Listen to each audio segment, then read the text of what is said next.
We are live, and welcome to the newly rebranded Mock Draft Mondays.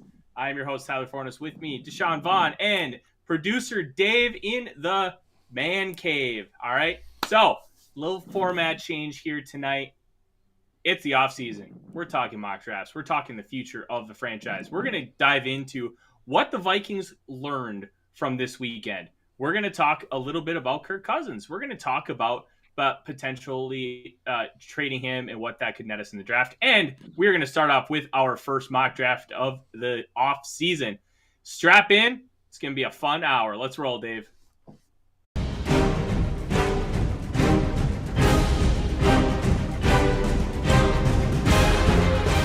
Welcome to Climbing the Pocket's Mock Draft Mondays. Who will the Vikings pick, and who's your favorite choice?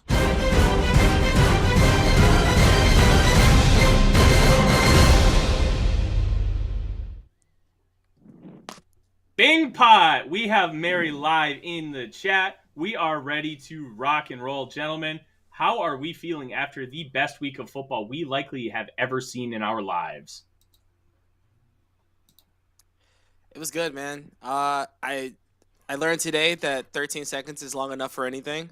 So to everybody tell that out to there, your girlfriend or wife. You Hey, can achieve it's long enough to create a anything kid. in 13 seconds. Ooh, that's awful fast. Nah, it was me being the old timer here. It was the best weekend of football I have ever seen on one single weekend. That was amazing. All four games coming down to field goals. Obviously, with last night's game coming down to that field goal to tie it. It's just the product that was on the field this weekend, not in the super duper spectacular wildcard weekend, but this weekend was outstanding. That is why we watch the NFL. That is amazing. There is no other sport on the planet that comes close to producing excitement like that was. There's only one, and it's called New Japan Pro Wrestling, but we won't go down that nerd rabbit hole here tonight. No, I agree 100%, Dave. It was fantastic. You were probably never going to see an entire weekend of playoff football be decided exclusively on walk-offs. The first three were all walk-off field goals, and what was really interesting about all the walk-off field goals, they all had 4 seconds on the clock, which is pretty remarkable. And then you had Patrick Mahomes just deciding to play God mode and just kind of take everything over, which was incredibly impressive. Joseph, yes, I did survive Iowa, and I did not get joined by Stephen Weatherly. I just want to point that out for you. Gentlemen, I'm going to have a lot of stuff coming tomorrow in my latest article for the Vikings Wire talking about a little bit about one major factor that the Vikings could have that should have learned this weekend and how they can exploit it. What are your biggest takeaways? We'll start with you, Deshawn. When you watch this weekend of football, what is your biggest takeaway for the Minnesota Vikings moving forward? So when you look at all the games, you're kind of stuck between that whole you need to build a team, you need to find a great quarterback. Because you look at the Tennessee Titans, they should have won that game. Like if we're being real, the Titans should not have lost to the Bengals that game. They got something insane, like 9 sacks on the quarterback, but they ended up Tannehill had the ball, he's supposed to go down and score, ends up throwing a really ugly interception. I think that was like his third of the game or something like that. So it's like finding that middle ground. And I don't even know if it's middle ground because it's like you don't need a Patrick Mahomes level quarterback to be like super successful, but you need to have a defense that can stop him. Because if we're being honest, if in my personal choice, the Bills didn't deserve to touch the ball in OT. Giving up a field goal in 13 seconds. Oh, I counted it out. So after the Bills had scored, the Bills did some crazy stuff on offense. But the Chiefs scored 10 points in 8 plays, like a minute and 8 seconds, and 110 yards. That's insane. Like your defense couldn't stop them like at all. So it's like in the playoffs, you have to have a crazy offense, but you also need to have like a solid floor on defense. You cannot have that happen. 40 yards in 13 seconds, that's wild. That is Leslie insane. Frazier. So like So I'm looking at the Bengals because I feel like the Bengals have a solid model almost. Like Joe Burrow is good. Joe Burrow is great. He's not Josh Allen. He's not Patrick Mahomes, but he's really good. But then they have a defense that has the ability to stop a Patrick Mahomes or a Josh Allen from scoring like 40 plus, and they still have that offense that can score with them. So honestly, man, it's balanced. It's going to be hard. It's going to definitely be hard to build this super team. It seems like there's 3 or 4 super teams out there. Now the Rams took out the Buccaneers. It's going to be hard, but you got to find that balance somehow. You definitely got to find that. I'll say this, to absolutely nobody's surprise, Deshawn and I have different opinions on this. I don't necessarily think it's a balance thing, but I completely understand where you're coming from on it. I'll say it like this, and I'm not the first one to say it, and I'm not exactly quoting it exactly how I heard it, but great teams win division titles, stars win championships. And I think we really saw that emphasized for the most part today. And not only do stars win championships, they also lose championships. Just take a look at the Packers. The Packers play great defense. No, you know what? This isn't me roasting the Packers. We can Schadenfreude all we want because it was incredibly. Can we roast the Packers? We can do it in a little bit, sure. But I think it's important to note why the Packers lost that game, and it was because Aaron Rodgers and the offense did not play up to par. That DeMeco Ryans was running a lot of similar blitz concepts and stuff to what Mike Zimmer was doing, and they did not adjust to it. They were not prepared for what Ryans had in store for them, and quite simply, they folded on offense. Special teams, you're almost never going to win games because of it, but you will lose games because of it. The Packers blatantly lost that game because of special teams and that final drive, which was incredibly calculated by Kyle Shanahan and orchestrated well by Jimmy Garoppolo. Outside of that, Joe Burrow won that game against the Titans. The fact that he was on that team with that confidence, and you knew that the second he was under center, you had a shot to make a big play every single time out, even with the 9 sacks, with the constant pressure. And you know what? He didn't have the best game. But because of those factors and that leadership from Joe Burrow, the confidence that they have in him, it made all the difference. And then Tom Brady. What more can you say about Tom Brady? If Todd Bowles doesn't blitz the number 1 ranked passing team against the blitz both times on that last drive, we're probably in overtime. And if we go to overtime, that's probably the Bucs game. Like, stars make a difference in big moments. And then Josh Allen and Patrick Mahomes. Both guys had an EPA per play over 0.5. Just absolutely nutty. We're talking God mode. Like, all Madden. Expert. Like, they're playing the game at on a higher plane than we've seen in a long, long time. They're the reason why their teams were where they were at. Yes, the Bills have the number 1 defense. They were in that game where they were because Josh Allen was absolutely incredible. And the Chiefs, same with Patrick Mahomes. You take either one of those guys out, it's a runaway for the other side.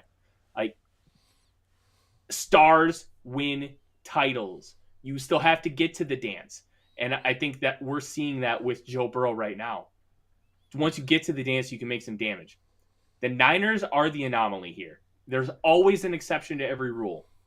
And I think the reason why the Niners are the anomaly is because of Kyle Shanahan's brilliance, DeMeco Ryans and how he maximizes that team. They can get pressure with 4 and play coverage. Like, that's a very nice winning recipe on defense. Plus, they have stars on every level. And then they also play a physical, smash-mouth brand of football while being really technical and explosive with their athletes. They're built incredibly different than everybody else in the league. And because of that, they're able to really take advantage. Stars win championships. That I'll be honest, that's my 100% biggest takeaway here. Mary brings up the decision on the kickoff to the Chiefs. Yes, I believe the Bills made a bad choice by kicking it through the end zone or into the end zone. If they would have kicked it short, they would have eaten some clock, maybe got it down to about 8 seconds. And then if Patrick Mahomes drives that far in 8 seconds, that's just the fact that he did in 13 is fantastic. But yes, that was probably a bad tactical choice on part of the Bills. Yeah, you can really argue either side, Dave. If you squib it and it hits an up man and they get the ball at the 50, now you have Patrick Mahomes with 3 timeouts. I'm not saying squib it. I'm saying kick it to the 5 or to the 2. Like a pooch kick, so they have to kick it in bounds. Like they have to take it in bounds. They've got to catch it and return it. But I don't know. With the return man they have, that's still risky. It's a risk either way. You're trusting that the number one defense can prevent them from getting 40 yards in 13 seconds. I understand where you're coming from, and I don't necessarily disagree. I'm saying that I think you can argue both points, and they have merit. It reminds me of that Bill Belichick 4th and 2 against the Colts in the regular season. Like 13 years ago? They were up 6 against the Colts in Indianapolis against Peyton Manning, where you knew if Peyton Manning touches the ball again, you're going to lose. So you try and win.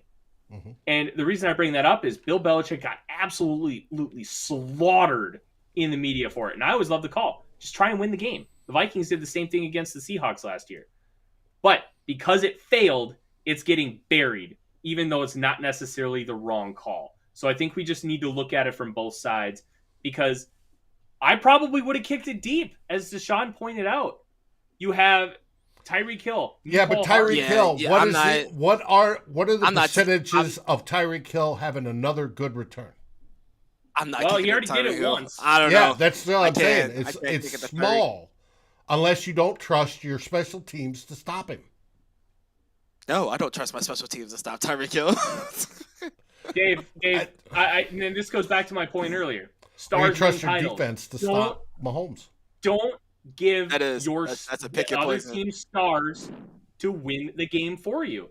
And the 2 plays on defense, gosh, I don't think they could have done a worse job with those 2 plays. But because they didn't try and eliminate the stars. By kicking it deep, you're eliminating the star power. It's a debate, and we don't want to get too bogged down with it because we have a lot that we need to get to here still. And kind of as we transition towards the offseason, the big talker is Kirk Cousins. And then kind of as we transition into that, I know Joseph had a question for me about Josh Allen. And that's going to really play into this. I had Josh Allen as a late first-round grade.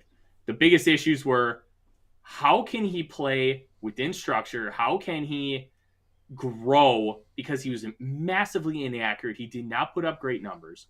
And how can he develop into being this sky-high ceiling player that everybody thought he could be? Well, it took patience. And the only 2 quarterbacks had ahead of him were Baker Mayfield and Lamar Jackson. I feel pretty good about the fact that I didn't have Rosen or Darnold high because I disliked both of them a lot. But the reason why I answer that question as we transition to Kirk Cousins is because the big issue with Kirk Cousins is not necessarily that he's bad. Kirk Cousins is a very good quarterback. And because he's a very good quarterback, there is a tendency to want to lean on and latch on to that player. You don't want to get rid of him, because what happens if it gets worse? Well, what happens if it never gets better if you keep him? And I think that's one of the main reasons why the Vikings fans, Vikings pundits, national media are talking about moving on from Kirk Cousins, because it's not what he's giving you. It's that he can't take you to that next level. And we can have the debate if he can or can't, but that's the whole purpose behind it. He is not a Josh Allen type. He is not a Patrick Mahomes type. We took a chance on one of those, Dante Culpepper, and if Red McCombs decided, hey, I actually want to care about this team and spend money instead of trying to flip it for $100 million profit, that team could have bid something. But I think that's the main reason. I think it's fair to address that. I know Deshawn has argued keeping Kirk Cousins, and I'm going to let him kind of go off on that tangent before we jump into that mock draft. But we really need to understand the why behind it, and it has nothing to do with Kirk Cousins being bad, because he's not bad. He has bad games. Great quarterbacks have bad games. Just look at Aaron Rodgers and blowing the game against the Niners. Sorry, I was having fun there. Schadenfreude. We're going to do that all throughout the night. If you haven't... Quick question. Is Aaron Rodgers playing next year? And if so, where? He's not playing with Green Bay. I think he plays, but not in Green Bay.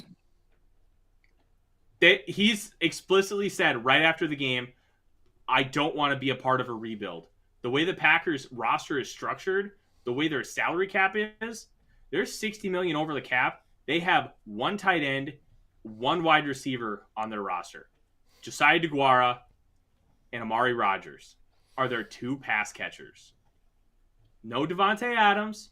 Like, you're going to have to gut that roster. I don't see... This was an all-in year. They pushed a lot of money forward to try and win now. I don't think Aaron Rodgers is going to want to come back because they're not going to be able to surround him with the type of talent to be able to make a Super Bowl run. We're over it, Jim.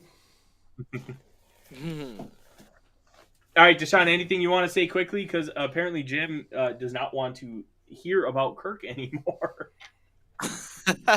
I'm actually on the trade Cousins train. I think the only thing that was different is that we disagreed on value, because I don't think he's as valuable as other people think he is. But what I was tweeting was that the Packers have ran the division for the most part for the past 10 years or whatever. So with them gone, and it's not like the Packers are just like getting a little worse. The Packers are going to gut their entire roster to the point where they might just be the worst team in the division. If that's the case, I said the appeal of keeping Kirk Cousins is there. If you keep Kirk Cousins, you're getting, I don't want to say it's guaranteed because you have injuries and football is a any given Sunday kind of thing. And we don't know how Justin Fields is going to progress or what the Lions are going to do or whatever. But if the Vikings do the offseason like they're supposed to and they keep Kirk Cousins, you're looking at them being the best team in NFC North by a wide margin for probably a few seasons. So you're getting 3 probable playoff berths at a chance to go for a championship, especially if Tom Brady decides that he doesn't want to play for the Buccaneers anymore. The Rams are eventually going to have to gut their roster because they have a lot of massive contracts. So it's like, it's there if you want to take it. If the new GM came in and was like, I want to keep Kirk Cousins because he gives me the best chance for me to start fast right away, I get it. I don't think it's the right move. Because I personally think the offense is built to have someone that's not quite as good as Kirk Cousins, but still be almost equally as successful, in my opinion. I feel like you bring in the right coach, you can draft a rookie, place him in there, and we'll probably still improve in some places. But if you want to still be a top 10 offense, maybe even top 5 with better offensive coaching, the appeal of having Cousins there, it's good. Like, it's good to the point where if you're a new GM and you want to produce results right away, it's there. That's all I was saying. Now, I wouldn't do it. I would, honestly, I'm fine dumping Cousins for like a 3rd round pick. I don't think he's that valuable. I think the fact that a new team has to commit to him. They can't trade for him. If they trade for him, you have to commit because you're trading a 1-year, $35 million rental, so you have to commit to long-term, and Cousins is not going to take a pay cut. So that stuff all together kind of takes away the first-round value, in my opinion. Matthew Stafford's cap hit was like $25 million. If it was down that low, maybe, but the fact that he's going to be paid, once you extend him, it'll probably drop to 28, but next year he's going to be right back up to probably like 38, 39, 40. So that within itself is kind of why I don't think you're going to get a 1st-round pick for him. Now, maybe if the Broncos get desperate, they have 2 second-rounders. Maybe we can get one of those in a 3rd. But I think he's out of 1st round. I think maybe you can sneak a 2nd-rounder, but I digress on the Kirk Cousins discourse. I like what Clifford said. Actually, everybody in the division will be bad. Even if you kept Kirk Cousins, he's just the best of the worst. And why do that? Find the next guy, build, And if you tank next season may be a bridge season, then you get the better draft choice, and the new GM and coach can target whoever they wish to bring this up to where we're competing with Buffalo and competing with the Chiefs. Because even if you kept Kirk Cousins and we win the division next year, do you think we're at the level that we can compete, that he's at the level that we can compete? Not a chance.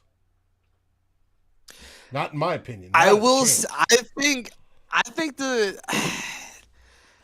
think the chances that you hit on a quarterback that allows you to compete at that level is probably a little lower than competing with Kirk Cousins. But we don't know. That's the thing. We have no idea. We have absolutely no idea. You have a lot of things that need to go right. So we have no idea. There's a lot that just has to happen to be able to compete with Kirk Cousins. A lot has to happen to be able to compete with a rookie quarterback or a younger quarterback. So, it's. Oh, I agree. It's all, I think as of right now. Can you imagine Kirk Cousins going blow to blow with either of the two quarterbacks last night? No. Oh, definitely not. We would definitely have to be built. We would have to be built like the 49ers. We wouldn't be able to go. It wouldn't be able to go blow for blow. We would definitely have to play some kind of defense. That's why we need to move on and look for the next guy. We may not find him, but we need to look for finding him. And the thumbnail tonight, I put up Josh Allen and Patrick Mahomes on there and said, draft guys like this. And people are saying, Dave, how can you draft guys like that? Those guys are generational talents. They're hard to find. Well, if you go over the 100-year history of the NFL, there's always like 5 guys that are the elite guys. All of them have been drafted, people. You can find it. You just got to go out and look and nail it and then develop them properly. Once you do that, you're now in that echelon. All we're asking is to take the chance like Kansas City did when they had Alex Smith, or other teams did, Buffalo when they had Tyrod Taylor and he was making a Pro Bowl, to take that chance to take that next step up. We want to see the Vikings take that next step and win 12 games regularly a season and be contenders that we all can be proud of. And that's what we're looking for. Dave, are you saying that we can't just go to our local Hy-Vee grocery store and find the next Kurt Warner? I thought that's how everybody did it. No, that was extremely rare. And, hey, Kurt Warner was awesome. I watched him. It's great, but that was a big miss on a whole bunch of parts in the NFL. But those people exist.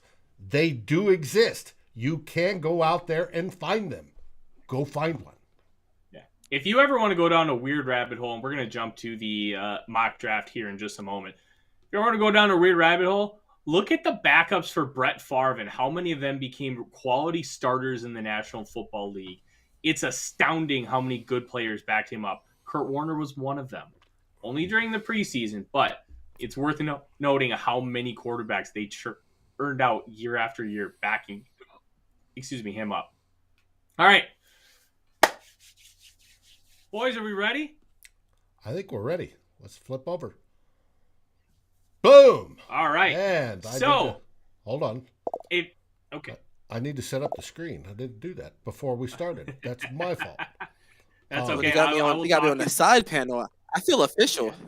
Oh, there just wait. And why did that start? All right. I need a draft hat. While Dave gets this all situated here, I'll kind of explain what our format is. So last year, what we did was we just did the first 4 rounds. This year, the Vikings don't have a 4th round pick. So as we continue to grow within the process of understanding these players, probably just going to start with 3 rounds here today. We're going to use the Draft Network simulator. In my professional opinion, I think it's the best simulator out there, but I do recommend that you use every simulator available to you. PFN, the Rise and Draft Simulator, PFF, and the Draft Network. Use all of them because you're going to get a much better viewpoint of where guys are going to go because there is no true consensus. Everybody has a different way to get the answer, to find out where they're going to draft and where guys are going to fall. Because I may think a quarterback goes at 10, and PFF may think they go at 40. PFM may think they go at 20. there's going to be different ways to get to the same answer, kind of like geometry. But at the end of the day, use all of them, then you'll have a much better understanding. But for consistency purposes, we're going to continue and use the Draft Network. Yeah, I know, Lauren. We got the what? Math references, yeah. Well, math references, man. Geometry is an abstract form of math, man. Like there are multiple ways to get to the same answer. Algebra, nah, it's pretty much just one. All right. Clifford, we are here to help you, sir. We are here to help you learn about these prospects, these players. And so one of the interesting things about where the Vikings can go in this draft, it is not known as a super strong draft. The quarterbacks are a big question mark because we just don't know what they're going to be. There's like three real blue chip talents in this draft, and then there's a glut of like guys who should be drafted between 10 and 20, and there's about like 25 of them. So the fact that we're at 12 kind of has us sitting in a pretty good position, especially if we choose to trade down at any point. Trading up would only be, in my opinion, for a guy that falls, like whether it be like an Aiden Hutchinson or a Kayvon Thibodeau, or if a couple quarterbacks go and you want to go get your guy. So the way this class is structured is going to be conducive for getting your guy or moving slightly back and getting a higher pick on day 2. It's not last year's class. There's going to be a lot of guys that are like, I don't know, and just question marks. But there are a lot of really good talents. It's just going to take some coaching to get everything out of them. Yeah, I agree. I think Dave, this draft are we ready? is going to be about finding your guy. You ready? We're going with TDN's predictive board? Yep. Oop, hit the right screen. Yes, Steven. If Kyle Hamilton somehow falls to 12, you take him because at the end of the day, he's just a phenomenal football player. I struggle thinking that he's going to fall. So we got Hutchinson, Stingley, Hamilton, Booth, Thibodeau, Ike Ekwonu, Evan Neal, Karlaftis, Pickett, Charles Cross, Matt Corral off the board. So kind of here's what this leaves us. 2 quarterbacks are off the board. I gave Matt Corral mid-second. I am not super thrilled about the potential of Kenny Pickett. I just think he's going to be an average type player. He doesn't have any traits that pop off, but I am excited to get to his tape once I get some film. So if you have any Pittsburgh All 22, let me know. Top guys on the board: nose tackle Jordan Davis, who's an absolute monster in the middle. David Ojabo, edge rusher, Michigan. Kenyon Green, interior offensive lineman, most likely a guard from Texas A&M. Jamison Williams, the wide receiver from Alabama who tore his ACL, a clean tear, which is really important to note, from Alabama, arguably the best wide receiver in the country this past year. Center Tyler Linderbaum, Iowa. DeMarvin Leal, the interior defensive lineman, Texas A&M, more of kind of a tweener. Think Cam Hayward from Pittsburgh. Trevon Walker, edge Georgia, who is very divisive among scouts right now. Devin Lloyd, off-ball linebacker from Utah. Garrett Wilson, wide receiver, Ohio State. And the first quarterback, Sam Howell, North Carolina. And then finally, rounding it off, we have cornerback Roger McCreary from Auburn. Deshawn, when you look at the board here, what jumps out to you initially? Because the Vikings can go in a lot of different directions, and unless you desperately want to fix one position right away, this could be a great position for the Vikings to just say, screw it, I'm just going to take a great player. You could do that, but I think the way the board fell, this is like prime trade back right here. I think, in my personal opinion, I watched a lot of the YouTube channel QB School, and I think a lot of teams are going to be high on Sam Howell because technically he's very sound. Now, it doesn't always produce, but he has a very solid base to build upon. And the teams that I was looking at were the Raiders and the Saints. I think you can get a lot of draft picks from either one of those two teams on a trade back. So in this position, I would probably trade back from here. Some names that I would draft if they were here: Ahmad Gardner. I believe he was drafted. He was Andrew Booth if he fell. Sauce Gardner, who I don't see here. I think he was drafted already, maybe, but I don't see his name. TDN is just really low on Sauce Gardner compared to everybody else. They got him super low. Yeah, they are not sold on Sauce Gardner being able to translate as far as dealing with elite level talents at the receiver position. Something he didn't see a lot of at Cincinnati, but he still didn't allow one touchdown in his entire collegiate career, over 1,000 coverage snaps. That's pretty incredible. That is. But the only conflicting thing is that I like Kyer Elam from Florida. I like him a lot. So if I was to go on a corner, I would still probably trade back. As of right, I'm a big Kenny Pickett guy. So as of right now, the only guy that I would probably take at 12 is Kenny Pickett. And if he's not there, I think I'm moving back. What about that David Ojabo, or however it's pronounced, from Michigan? All right, so here's the deal with Ojabo. Ojabo is, I think he immigrated from Nigeria. He's only played football for about 4 years. It might be the 5 or 6, but let's put it this way. He has not played football for a very long time. His athletic traits are through the roof, and he's already shown a propensity to be able to use various pass rush moves. So he's not just relying on like a spin move or a swim or a chop.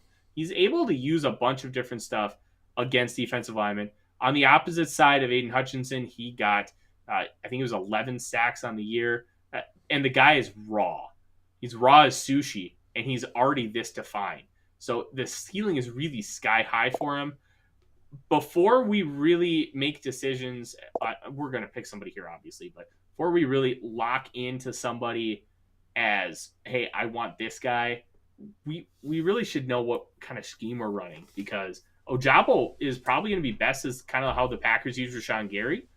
But right now, we're just taking good football players to add to the Minnesota Vikings, because we don't know those questions yet. And if you want, on the scheme, let's assume, this is an assumption, that we're running the 4-3 and they keep Andre Patterson.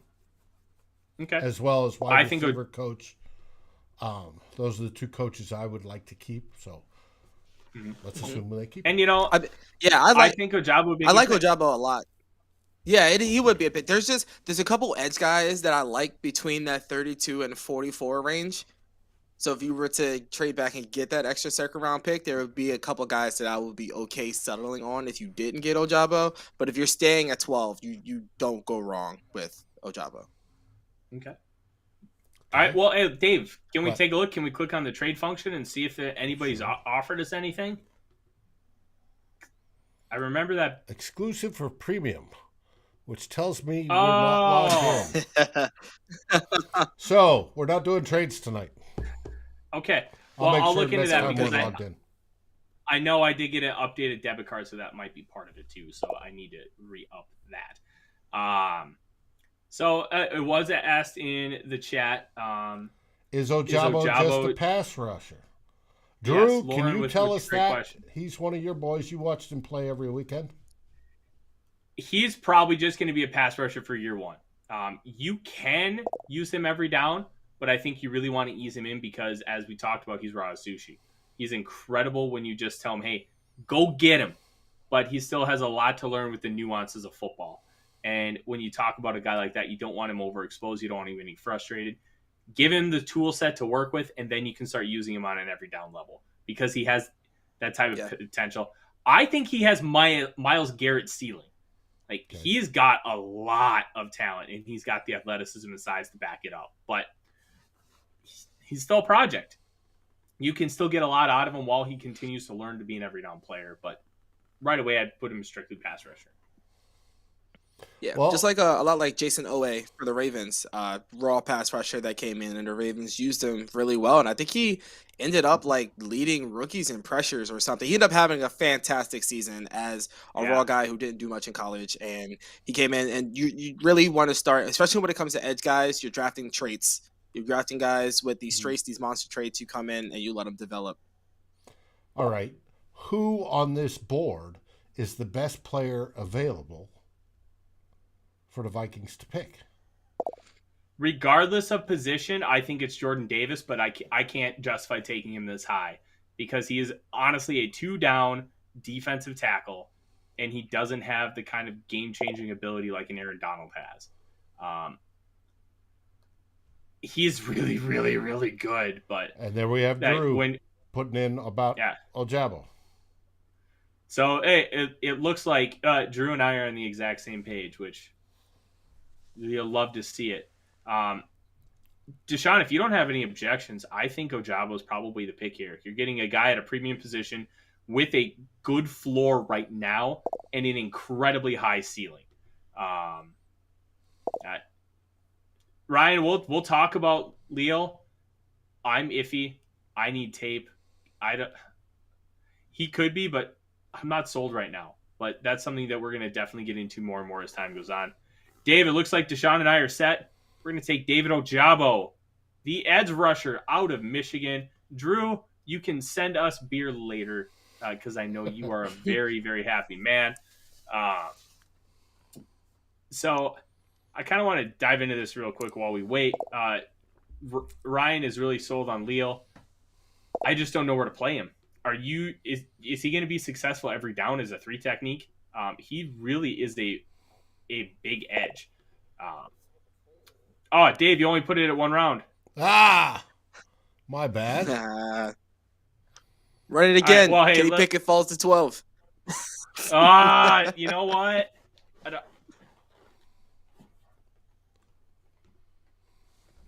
No, Dave, you're saving the draft. We don't need to save it. Okay, I won't save it then. Yeah, because we're gonna restart it. All right. And also when it comes to interior defensive lineman, I feel like with this defense, as I kind of go through the mock draft, I'm more inclined to just draft playmakers because we need so many positions. But I do find that interior defensive lineman is one of the positions that I have not been drafting, just because they still have 2 of them. I mean, they might end up moving on from Pierce, where you still need to have that kind of run stopping big body.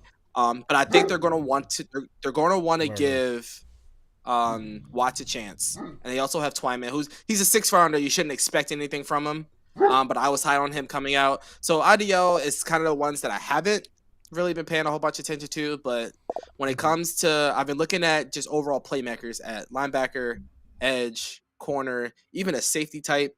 That's kind of it's in BPA. So in this draft, defense is going to be all about BPA. You have so many holes. You really just need to fill them with good football players, and then you can start to fill your needs when it comes to drafting, or even draft good football players and then fill your needs with free agency. Yeah. I think the biggest thing with IDL right now is it's not a great class. Like even Leal, who's head and shoulders the number 1 guy, I'm not convinced he's a full-time 3 tech. I want to see his measurables. I want to see like him at workouts because he's listed at 285 by Texas A&M. Is he 285? Like, I don't know. I love that sound, man. It makes me feel like I'm in the war room. All right, so we loved Ojabo first go around. Dave, it looks like what is this? 1, 3, and a 6 from the Saints. No, we don't like that. Well, that's not a far move back, but if we're moving back, I want a second. If I'm moving back behind the Eagles picking twice, I want to try to get a second. I'll say I don't think you're going to get a second to go back that far from 12 to 18. I remember the Jair Alexander trade. That they went from I think 20 to 14, and they gave up a 3. So, oh Lord, all right. So what did we move from this last draft when the Jets moved up? We were 14, and they were 20, 23, 22, 23, we got 2/3, 23, and we got 2/3. Yep. And one was basically a second. It was the first third of the round. Yep. All right. So Steelers 20 and 84. Ooh. If we're gonna take anything, the Saints offer is the most attractive right now. Do we want to take the Saints offer? I'd probably say no. Was that the Dolphin? What was the Dolphins offer? We go to 30 and we get 9. Oh, is that 50? Yeah, that's Not a terrible deal. Getting you end up with 3 top 75 picks. That's solid if you're looking at the back end talent. There's some talent back there. Well, You probably miss as out an on the ode to Rick, quarterback, but the talent is there. as an ode to Rick Spielman, let's take it. Charles Cross goes there, and we don't need tackle anyway.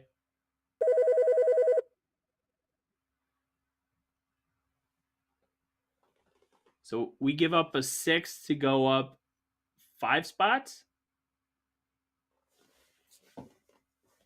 I'd say it's a pretty good deal.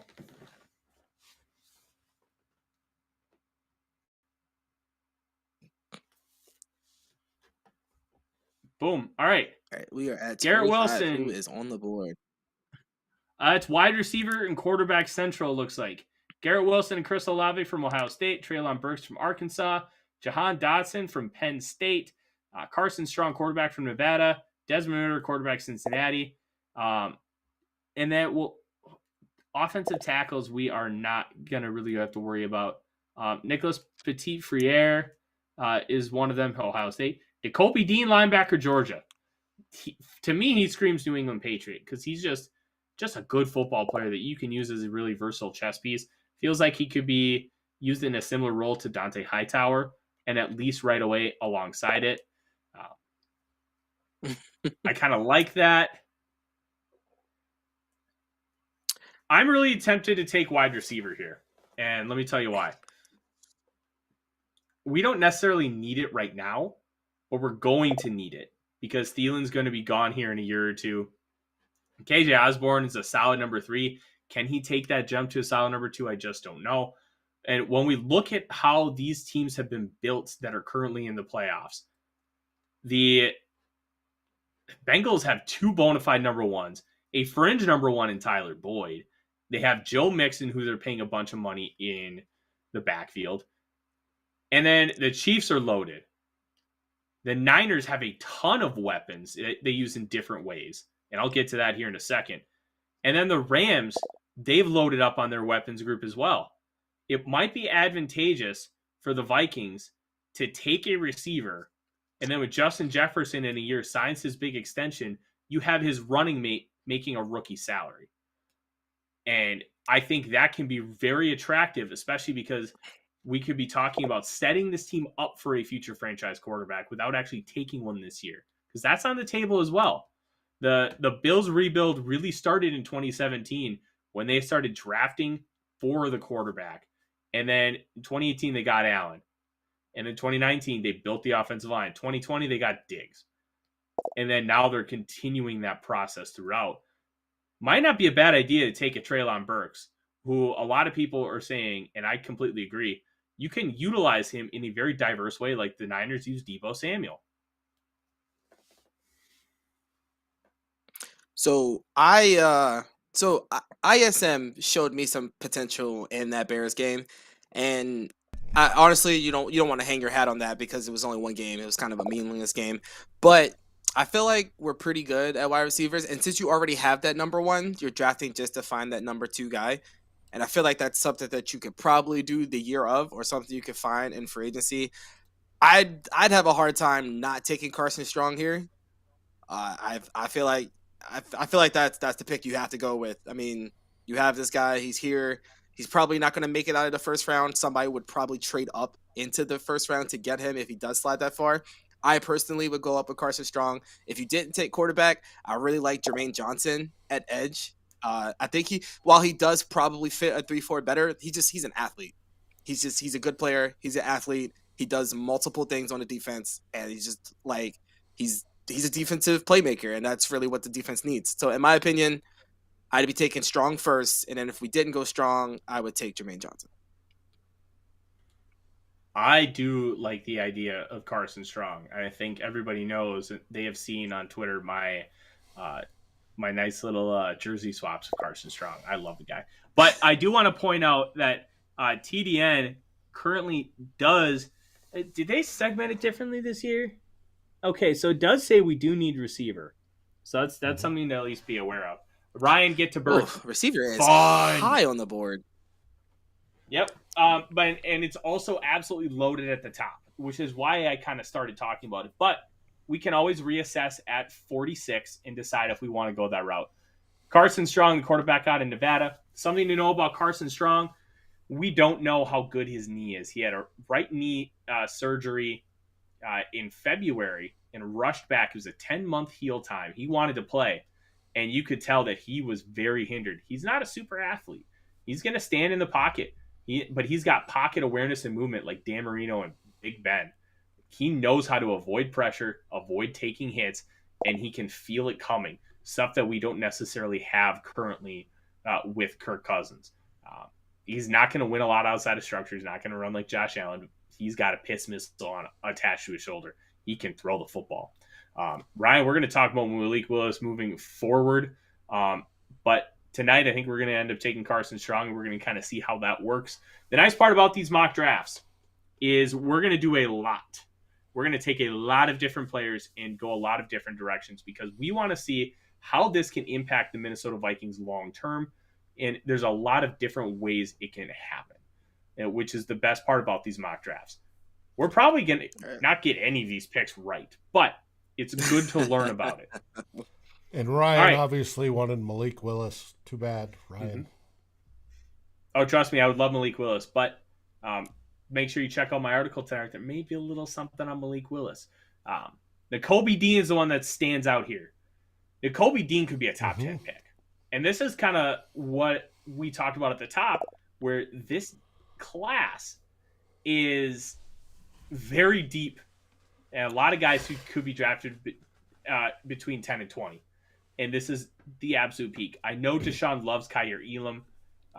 Darian Kennard. That's my guy, man. Interior offensive lineman, Kentucky. Oh, Kennard is really, really good. And he is nasty. Like, you see what Trent Williams is doing to guys on Saturday against Green Bay Packers, just leveling people. That's what Kennard does. And he plays guard. And the Vikings need to solidify the interior of that offensive line, so that could be a really good option. Is that the one? Myjai Sanders? I saw the clip Myjai Sanders is good. Where the guard just took... No, because that kid's from Notre Dame.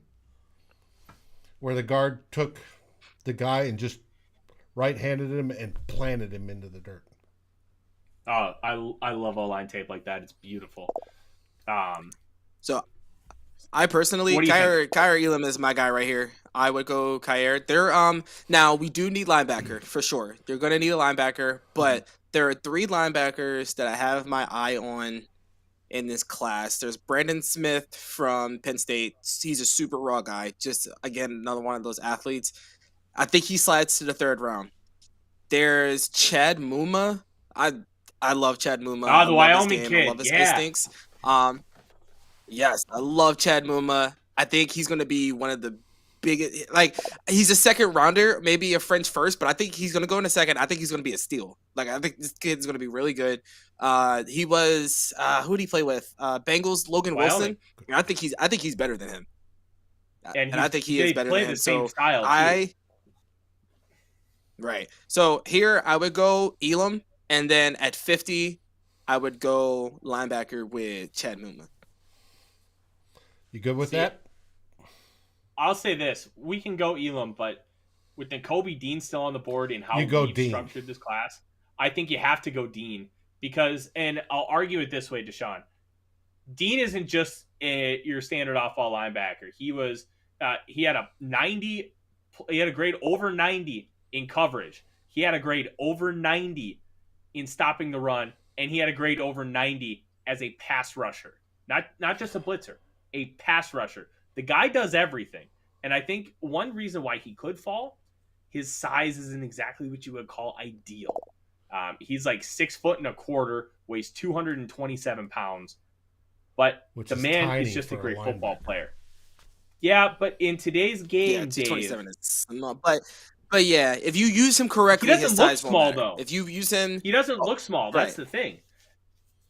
Well, Drew said he doesn't make it this far down, anyways. I don't think he will either. I think he goes top 15. But the fact that he's here, if he's here, I'd trade up for him.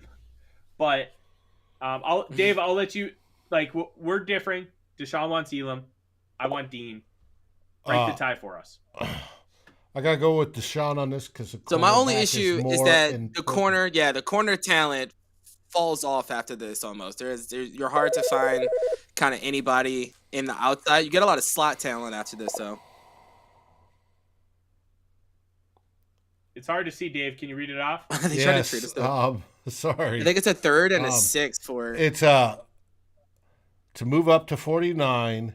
It is a third round at 77 and a fourth at 117. No, I'm good. You're good?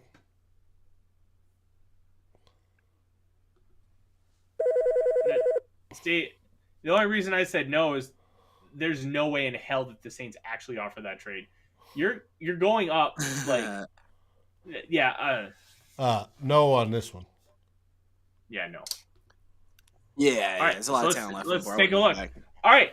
Well, here's the best part, Deshaun. Nakobe Dean is still on the board.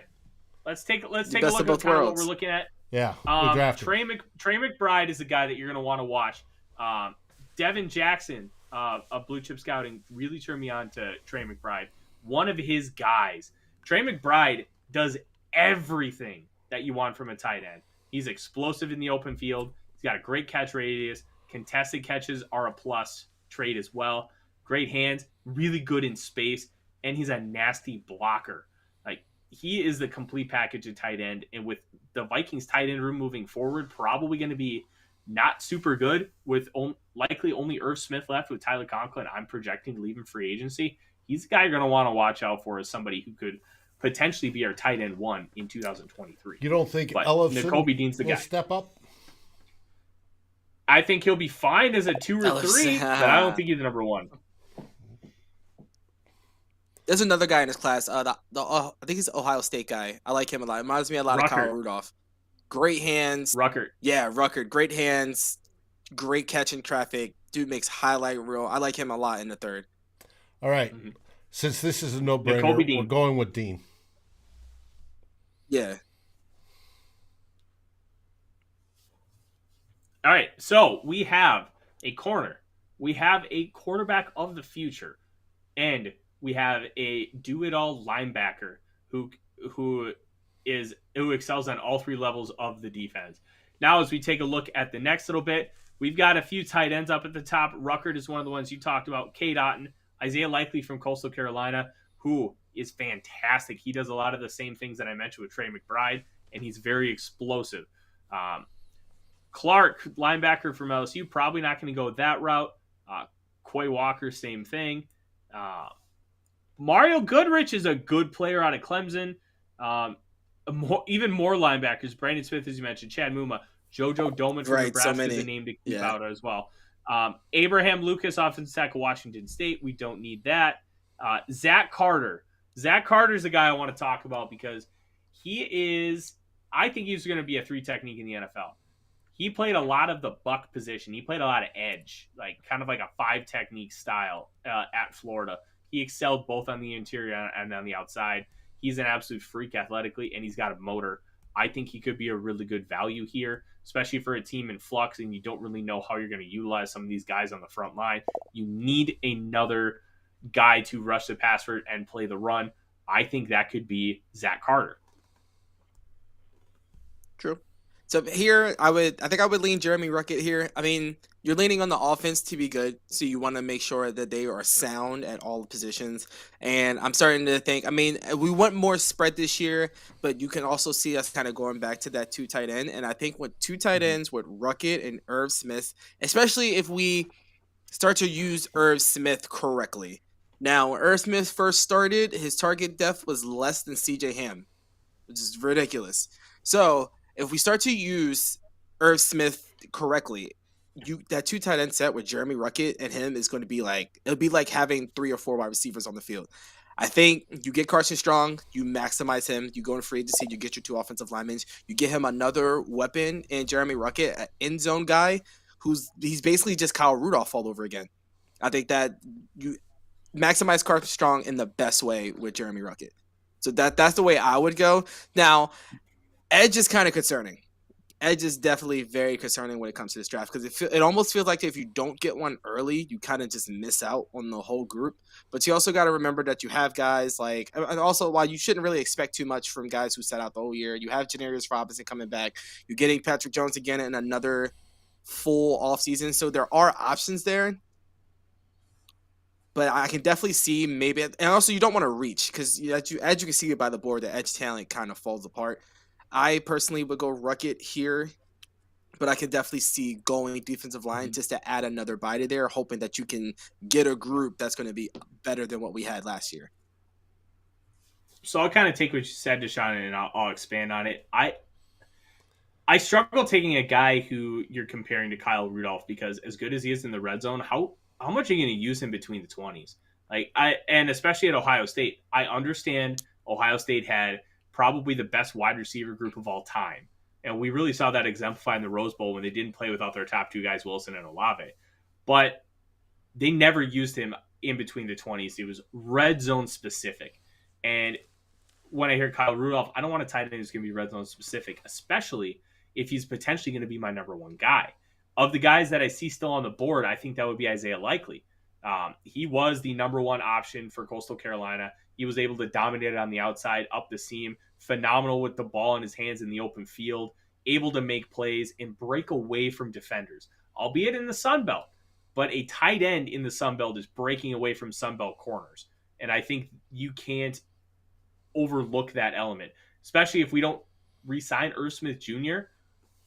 Likely could be the guy to just slide right into a spot.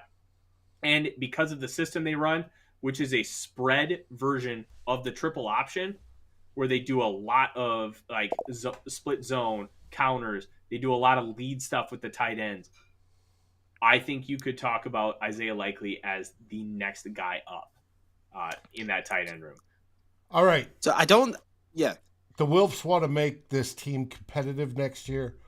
Out of all these on the board, what makes them the most competitive?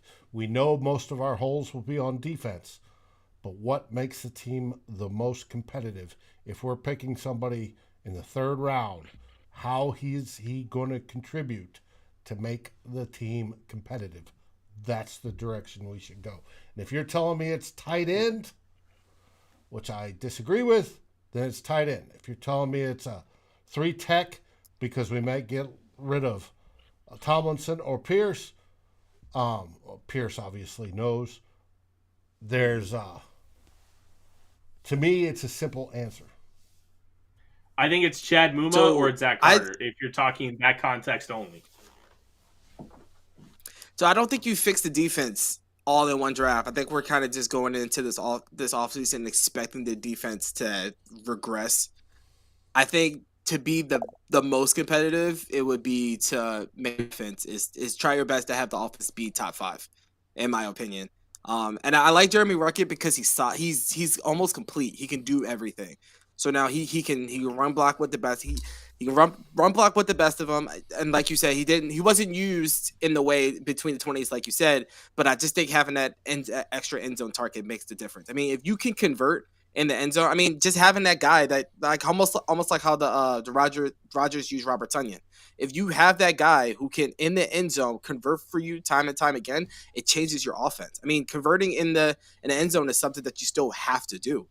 I think he can carve out a role and actually contribute year one. And also I don't imagine us moving on from Irv Smith.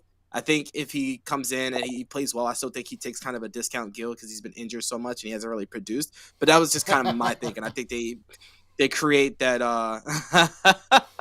Listen, Mike Zimmer had the defense doing some crazy stuff last year. Remember, we played the Rams and the Rams scored 10 points in the first half against us or something insane. It could have been much, much worse. I mean, imagine giving up 25-30 in the first half because that's what it may look like next year without Zimmer.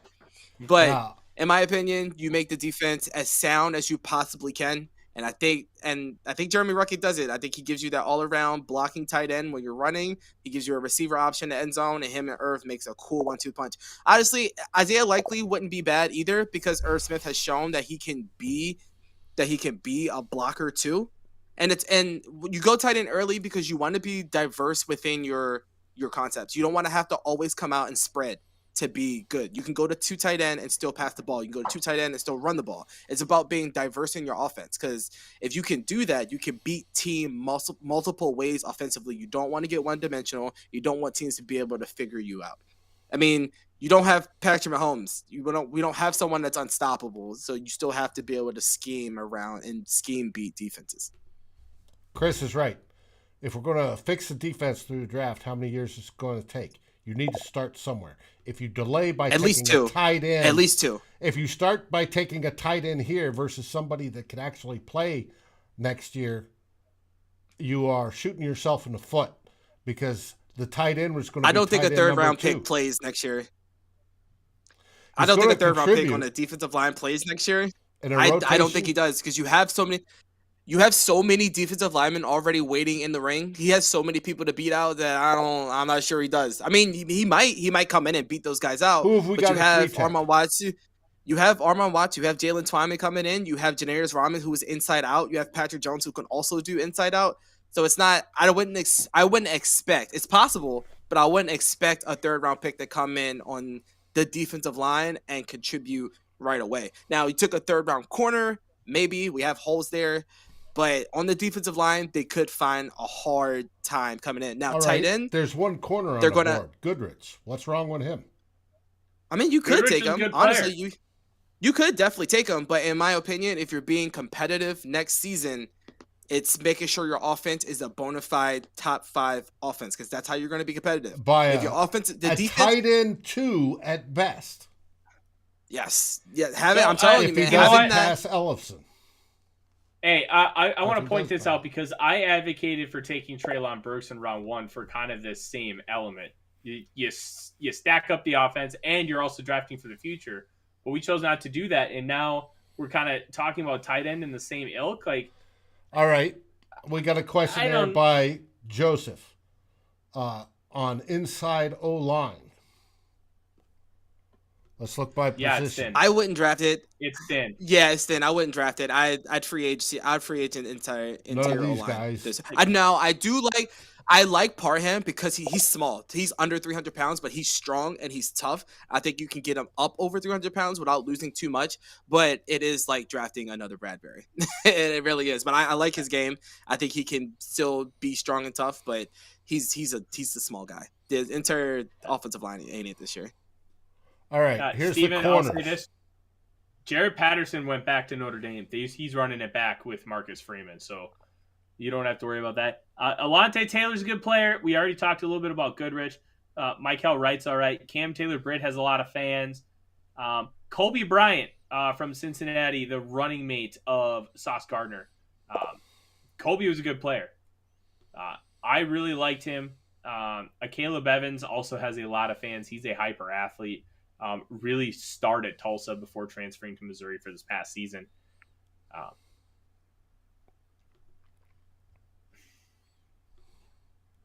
There's a lot of ways you can go. I also don't think you can go wrong. Either way, this team has so many holes. You're reinforcing something on the team no matter who you take. I don't think you can go wrong. Like we said, 2022 is probably a wash. It's about getting the best players so that when 2023 rolls around, you're ready to go. So I don't think you can go wrong with anybody you pick. Honestly, I don't think you can fix the defense in one offseason. So that's why I kind of lean making the offense as best you can. But you got to start.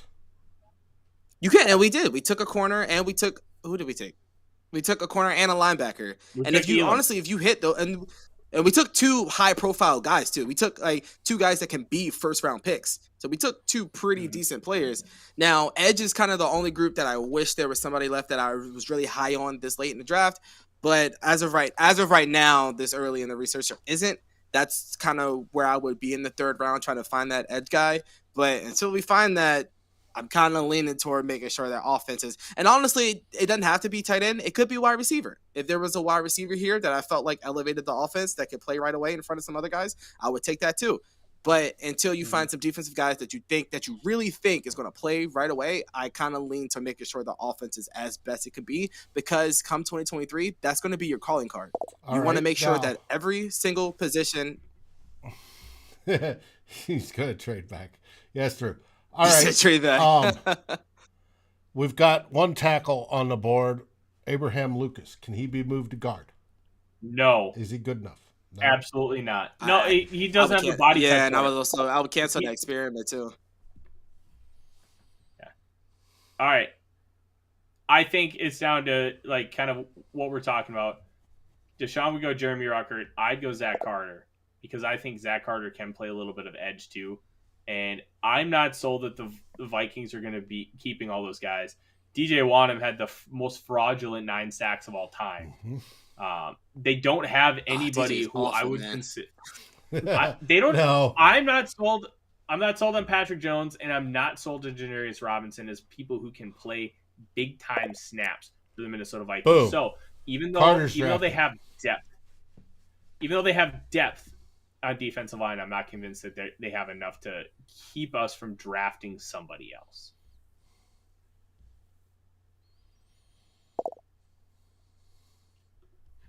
Drew, safety, I don't know. Question. We may be set at safety because Harrison Smith stays, and then you've got Cam Bynum. All right, so we'll probably just make this our last pick. Taking a look at the board, you got a couple running backs right at the top. Marquis Bell is a very, very good player from the FCS level. Plays at an HBCU, Florida A&M. Really, really explosive player. Drew, you can come to my house. I'm not letting DJ want him to come to my house. That's not okay. Sterling Weatherford, if you want a safety, he's a really versatile piece. Alec Lindstrom is an okay interior offensive lineman. He is a guy that I'm surprised did not get a Senior Bowl invite. Lindstrom, he's going to the Shrine Bowl. Very good interior guy, has a lot of fans. If you want to continue to beef up that piece, which I would argue you should at this point beef up guard in free agency, just because I don't think you're going to be able to get that kind of guy. Alec Pierce, I'll be honest, I'm not 100% sold on him. I don't know yet. I want to watch the tape. This would be a good value spot for him. Sean, what do you think? It's kind of rough at this back end of the draft. I think, again, we would probably be looking to load up the trenches again. Or maybe go another cornerback. Just kind of, at this point in the draft, you're just kind of throwing darts at bodies on the defense, seeing who sticks. So another edge would be good. A corner would be good. Interior offensive line is kind of questionable because I would really like, and wide receiver would be a good one to go here too. 4th round for wide receiver will be good too. That's kind of like keeping that room cycling, keep adding talent to that room, guys that can develop and eventually become something at a time. So this would be a good round for a wide receiver too. But I think, what was I going with this? I really want to see them build the offensive line, just at least the rest of it through free agency. So I'd struggle taking it into your offensive line, but it wouldn't be a bad idea. Just kind of bringing in a guy to compete, especially if they decide to let our guy go, Mason Cole. If they decide to let Mason Cole walk, it could be good to bring in a talent in the 4th round. So it's hard to say where I would lean, but I think I would lean wide receiver here. So since Ryan said Alec Pierce, I guess should we trust Ryan's judgment? Is he an Oklahoma guy? Is Alec Pierce like Oklahoma or something? No, Cincinnati. He was Desmond Ritter's top target. I'm not sold on him, but I'm also not against taking him. Let's take Pierce here, and we'll kind of wrap this mock draft up as we have already crossed the 9 o'clock hour here in God's time zone, the Central. Let's take a look at our picks. And I think we did a pretty good job of getting needs and really good players. Carson Strong, quarterback out of Nevada at 25 after a trade down. Kyer Elam, cornerback out of Florida at 46. Nakobe Dean, linebacker out of Georgia at 50. Zach Carter, defensive tackle / edge at 77. And then Alec Pierce at 127, the wide receiver out of Cincinnati. Dave, do you hate this draft? Let's be honest. Dave doesn't like this draft. Oh, I'm okay with that. I think you come away with 3 guys that can produce year one, and if you could do that, especially at the quarterback, especially with one of those being a quarterback, I think you kind of smash this draft. And I mean, and quarterback and linebacker are 2 things that we like absolutely need. And if those guys can come in and be good right away, like I think this draft is all that. But the thing is, we're still gonna struggle with natural pressure, which is gonna suck. It's like, and I feel like it kind of feels like it's either or with some of these positions. Sometimes it's like you either get a linebacker or you get an edge, or you get a corner or you get an edge. It's kind of weird there, because I feel like the edge talent in this draft is really at the top, and there's nothing after that. So we'll have to see what happens. And so some of those linebackers back there that kind of drift off into the 3rd round. So it could be cool to look at some of those guys, but of course you want playmakers first before you start drafting for need. And I still think, Dean was the right choice. I mean, next year you go all out on the edge guys, especially if Carson Strong ends up being your guy at quarterback, and you can just start throwing resources for need. You'll end up with someone good eventually. You don't need to hit on all positions this year. You hit on a few, you go next year, and you start to build your team. Yeah. All right. As we finish up, let's wrap up some stuff here in the chat. Joseph, we'd love to keep going, but unfortunately, it is getting a little long in the tooth tonight. It has been fun chatting with you guys, talking NFL draft. Dean is not going to last till 50. No. If Dean lasts until 50, I will drink a jar of pickle juice live on YouTube. JOK did last for a minute. That was kind of wild. He came out in the first round, didn't he? He lasted until 58 only because there was some injury concern, I think. Heart issue. It was like a heart issue. Yeah. And then they got that cleared up pretty quick. Otherwise, he's probably a top 20 pick. And that was unfortunate for him, but he ended up in a fantastic spot to utilize his talents. He was great this year when he was healthy. Otherwise, guys, this was a great show. We talked a lot about a lot of prospects, a lot of different directions this team can go. Even within our direction that we chose for this team, we really talked about a lot of elements in different ways to get there. So I think this was really productive in trying to prognosticate and inform everybody of what the Vikings could do. So as we kind of continue moving forward, what's going to be really nice is this is going to happen every single week. And every single week, we're going to be taking different paths to getting the next pieces to a Minnesota Vikings future Super Bowl roster. Gentlemen, any last words? Yeah, man. I think we're really looking forward to getting to that back half of the draft too. Really digging deep, because that's where the fun is. The diamonds, the draft diamonds. That's where all the fun is. That's where you make your money. That's the part we're excited to get into. Let's learn the front half first. Let's get deep in those. Those guys are the ones that are going to contribute. We know those guys already. Those are the guys, the stars you watch all season. We know those guys already. That back, not all of them, but the back half. If I and my brothers were drafting linemen all over the place, so hey. All right. Well, from Dave, from Deshawn, I am Tyler. Nick, real quick. GM Ryan Poles, Raheem Morris head coach. Yes, Chris, I have that. It's downstairs. Next time you stop over, you'll be able to see it, and you'll understand why I don't have it above there. Until then, enjoy your mock drafts. Enjoy the offseason. Enjoy the fact that the Packers are no longer in the playoffs. And have yourself a beautiful Purple Monday. Skol, everybody. Skol!